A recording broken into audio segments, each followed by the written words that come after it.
दोस्तों आज इस वीडियो के अंदर हम लोग इंडियन सिनेमा के एक ऐसे एक्टर के बारे में बात करने वाले हैं जिसने अपनी कैरियर की शुरुआत तो इस सपने के साथ की कि वो एक दिन चल करके बॉलीवुड का बहुत बड़ा सुपरस्टार बनेगा, बट फिर अपनी कैरियर के शुरुआती 10 सालों तक इधर उधर बॉलीवुड के धक्के खाने के बाद थोड़े समय के लिए बॉलीवुड इंडस्ट्री से नाता तोड़ करके एक डूबते हुए इंडस्ट्री को फिर से जिंदा करता है और उस इंडस्ट्री का सुपरस्टार बनता है। जी हाँ, यहाँ पर मैं बात कर रहा हूँ साउथ इंडस्ट्री, बॉलीवुड और भोजपुरी के एक बहुत ही फेमस एक्टर के बारे में जिनका नाम है रवि किशन, जिनको आप लोगों ने कई सारे फिल्मों के आइकॉनिक सीन्स के अंदर देखा होगा, कई सारी बड़ी बड़ी फिल्मों का पार्ट बनते हुए देखा होगा। भोजपुरी इंडस्ट्री के अंदर 450 से ज्यादा फिल्में सारी लैंग्वेजेस का मिला दें तो लगभग 750 फिल्में अभी तक इन्होंने अपने कैरियर में की हैं। अपनी भोजपुरी इंडस्ट्री के अंदर तो इनको कई सारे अवार्ड से नवाजा गया, बट जिस फिल्म इंडस्ट्री के सुपरस्टार बनने आए थे और जिस फिल्म इंडस्ट्री से इन्होंने अपनी कैरियर की शुरुआत की थी उस इंडस्ट्री के अंदर 30 से भी ज्यादा सालों तक काम करने के बाद अब जाकर के इन्हें वो रिकॉग्नाइजेशन मिला है जो कि वो डिजर्व करते थे। दोस्तों यहाँ पर मैं वीडियो को स्टार्ट करने से पहले ही आप लोगों को बता दूं कि भाई वीडियो के अंदर हम लोग स्पेसिफिकली रवि किशन के एक्टिंग करियर के बारे में बात करेंगे, उनके पॉलिटिकल करियर के बारे में, ना उनकी पर्सनल लाइफ के बारे में। इन सारी चीजों के बारे में हम लोग इस वीडियो के अंदर बिल्कुल भी बात नहीं करने वाले। जो ये वीडियो होने वाला है और जो मेरा पर्सपेक्टिव होने वाला है रवि किशन को लेकर के, वो सिर्फ और सिर्फ उनके एक्टिंग और उनके एक्टिंग करियर को लेकर के है। तो हाँ यार, मैं उम्मीद करूंगा कि आपको ये वीडियो काफी पसंद आएगा। अगर आएगा तो प्लीज लाइक करिएगा, सब्सक्राइब करिएगा। कोई थॉट्स या फिर ओपिनियंस रह जाएंगे वीडियो को देखने के बाद तो प्लीज कमेंट कर देना। चलिए वीडियो को स्टार्ट करते हैं। समय था 1985 से 1986 के बीच का, जब रवि किशन की उम्र 14-15 साल की हुआ करती थी। तो ये अपनी माँ की साड़ी को चोरी करके सीता माँ का कैरेक्टर प्ले किया करते थे, जो कि इनके फादर को बिल्कुल भी पसंद नहीं था। और जब एक बार इनके फादर इनको सीता माँ का कैरेक्टर प्ले करते हुए पकड़ लेते हैं तो वो रवि किशन को बहुत ज्यादा मारते हैं और इतना मारते हैं, इतना मारते हैं, इतना मारते हैं कि रवि किशन को लगता है कि आज उनका खात्मा हो जाएगा। बट फिर किसी तरह से पिता की मार से बचने के बाद रवि किशन की माँ इनको 500 रुपए देती है और कहती है कि ये पैसे लो और इस शहर को छोड़ करके चले जाओ। अब क्योंकि बचपन से ही रवि किशन को एक्टिंग करने का बहुत शौक था, जिसकी वजह से घर को छोड़ने के 4-5 सालों बाद उन्होंने फिल्म इंडस्ट्री के अंदर अपना हाथ आजमाना शुरू कर दिया। और फिर 1992 के अंदर चल करके इनको इनकी पहली फिल्म मिलती है जिसका नाम होता है पीताम्बर। इस फिल्म के अंदर इनके साथ Mithun Chakraborty as a lead actor के तौर पर देखने को मिले थे। इसके बाद भी ये फिल्म बॉक्स ऑफिस के ऊपर बहुत बुरी तरह से फ्लॉप होती है। उसके बाद अगले साल 1993 के अंदर इनको 2 फिल्में मिलती हैं और ऐसे करते करते 2003 आते आते इन्होंने बॉलीवुड और तमिल इंडस्ट्री के अंदर लगभग 20 से भी ज्यादा फिल्में कर ली थी। बट अनफॉर्चुनेटली इन 20 फिल्मों में से ऐसी कोई भी फिल्म नहीं थी जो कि रवि किशन को एक स्टार से सुपरस्टार बना दे, क्योंकि ज्यादातर फिल्मों के अंदर आप लोगों को Ravi Kishan as a side actor के तौर पर ही देखने को मिले थे। अब भाई बॉलीवुड इंडस्ट्री के अंदर इनको सक्सेस पाने में ऑलरेडी इतना लंबा समय लग गया, तो इन्होंने कहा चलो क्यों ना भाई भोजपुरी इंडस्ट्री के अंदर भी हाथ आजमा ही लेते हैं, क्या पता किस्मत साथ दे जाए। और लकीली ऐसा ही होता है। 2003 के अंदर इनकी एक भोजपुरी फिल्म आती है जिसका नाम होता है सैया हमार, जो कि रवि किशन की पहली भोजपुरी फिल्म होती है। उसके बाद भी ये फिल्म भोजपुरी इंडस्ट्री के अंदर काफी बढ़िया परफॉर्म करती है। अब इनको भोजपुरी इंडस्ट्री के अंदर काफी अच्छा खासा किक स्टार्ट मिलने के बाद 2004 के अंदर यानी कि अगले साल इनकी जो दूसरी फिल्म आती है वो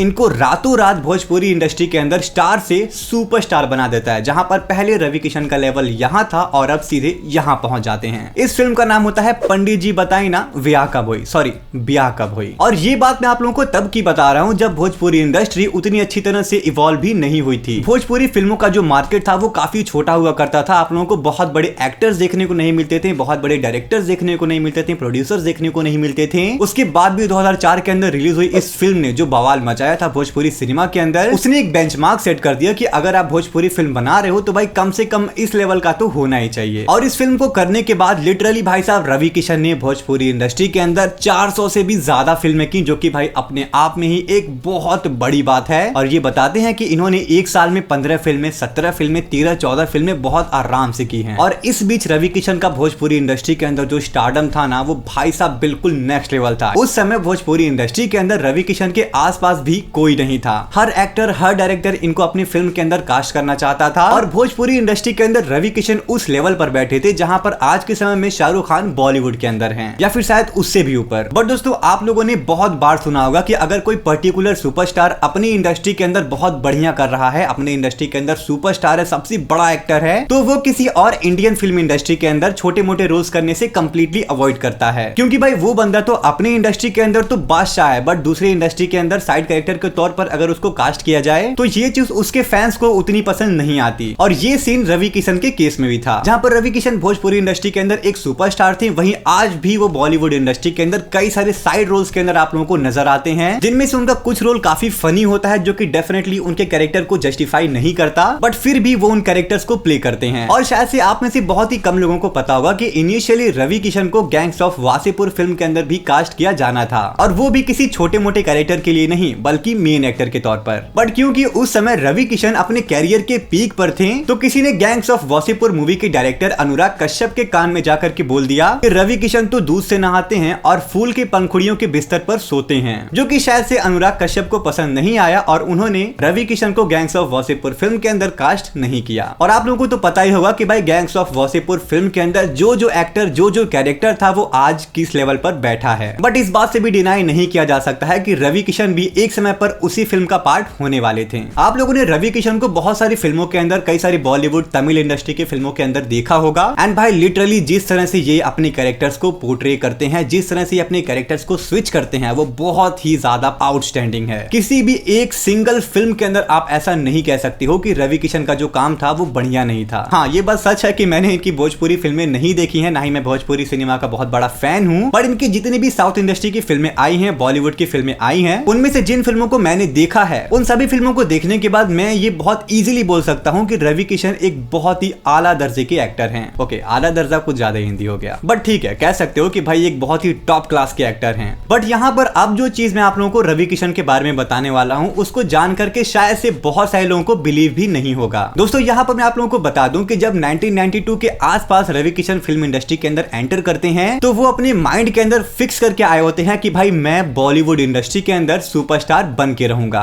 एंड भाई डोंट वरी, मैंने बिल्कुल भी गलत नहीं कहा, मैंने बॉलीवुड का ही नाम लिया, क्योंकि वाकई में रवि किशन कभी भी एक भोजपुरी इंडस्ट्री का सुपरस्टार या फिर स्टार नहीं बनना चाहते थे। क्योंकि जिस समय रवि किशन फिल्म इंडस्ट्री के अंदर एंटर किए थे, उस समय भोजपुरी सिनेमा बहुत ही छोटे लेवल पर था, और एक के बाद एक कई सारी बॉलीवुड की हिंदी फिल्मों के अंदर काम करने के बाद इनके अंदर उतना इनफ एक्सपीरियंस आ गया था कि जैसे ही इन्होंने एक भोजपुरी फिल्म को साइन किया, ये रातों रात स्टार बन गए और अपने अगली फिल्म से सुपरस्टार। तो हाँ, यहाँ पर रवि किशन बनने आए थे बॉलीवुड इंडस्ट्री का सुपरस्टार और बन गए भोजपुरी के। शायद किस्मत को यही मंजूर होगा कि रवि किशन भोजपुरी इंडस्ट्री के लिए परफेक्ट हैं, बट फिर भी रवि किशन ने कभी भी बॉलीवुड को टाटा बाय बाय नहीं किया। वो आज भी कई सारी बॉलीवुड फिल्मों के अंदर साइड एक्टर के तौर पर नजर आते हैं, और अब जाकर के 25 से 30 सालों तक इंडस्ट्री के अंदर स्ट्रगल करने के बाद रवि किशन को उनका पहला फिल्म फेयर अवार्ड मिला है।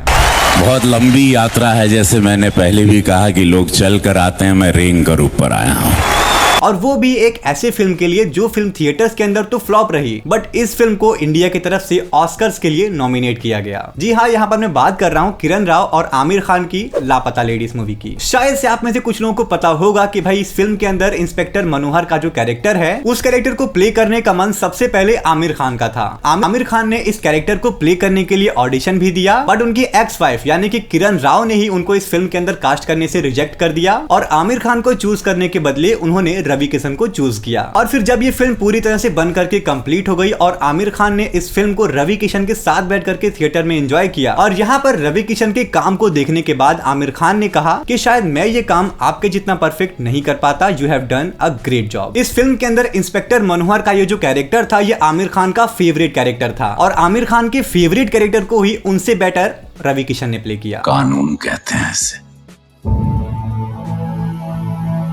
और यहाँ पर मैं आप लोगों को एक छोटी सी फन फैक्ट वाली बात बताता हूँ कि रवि किशन ने इस कैरेक्टर को प्ले करते हुए 160 से भी ज्यादा पान खाए थे। ओके, एक और फन फैक्ट वाली बात मैं आप लोगों को बताता हूँ कि 2007 के अंदर टोबी मैगवायर के जो स्पाइडरमैन 3 फिल्म को रिलीज किया गया था, तो ये स्पाइडरमैन 3 पहली ऐसी फिल्म थी जिसको भोजपुरी के अंदर डब किया गया था, और इस फिल्म के अंदर टोबी मैगवायर का जो वॉइस था उसको किसी और ने नहीं बल्कि रवि किशन ने दिया था। ओके, शायद से मैं टॉपिक से थोड़ा सा ज्यादा ही भटक गया, तो हम लोग फिर से आते हैं फिल्म फेयर के ऊपर। तो भाई इस लापता लेडीज फिल्म के लिए रवि किशन को बेस्ट सपोर्टिंग एक्टर के तौर पर अवार्ड दिया गया है, बट सवाल ये है कि क्या वाकई में रवि किशन इस अवार्ड के मोहताज थे? तो मेरा जवाब है कभी नहीं। हाँ, मैंने उनकी वो स्पीच देखी जहां पर वो इस चीज के बारे में बात कर रहे हैं कि मैं सालों से इंडस्ट्री के अंदर मेहनत कर रहा हूँ, लोग ऊपर चल के आते हैं, मैं रिंग करके आया हूँ। तो ये देख करके साफ पता चल रहा है कि भाई ये अवार्ड उनके लिए बहुत कुछ है। बट मेरे हिसाब से Ravi Kishan as an actor इस अवार्ड से भी बढ़कर हैं, क्योंकि आप लोगों ने ऐसे बहुत सारे एक्टर्स को देखा होगा जो कि एक्शन फिल्में बहुत अच्छी करता है, जो कि कॉमेडी फिल्में बहुत अच्छी करता है, जो कि फाइटिंग बहुत अच्छी करता है, रोमांटिक फिल्में बहुत अच्छी करता है। बट रवि किशन की एक सबसे बड़ी खासियत ये है कि वो ऑलमोस्ट हर जॉनरा के फिल्मों को किए लिए हैं और हर एक कैरेक्टर को जस्टिस दिया है। बट हाँ, रवि किशन के इस स्पीच को सुन करके और उनके हाथों में इस फिल्म फेयर का अवार्ड देख करके ये पता चलता है कि आज भी इस बात में सच्चाई है दैट इट्स नेवर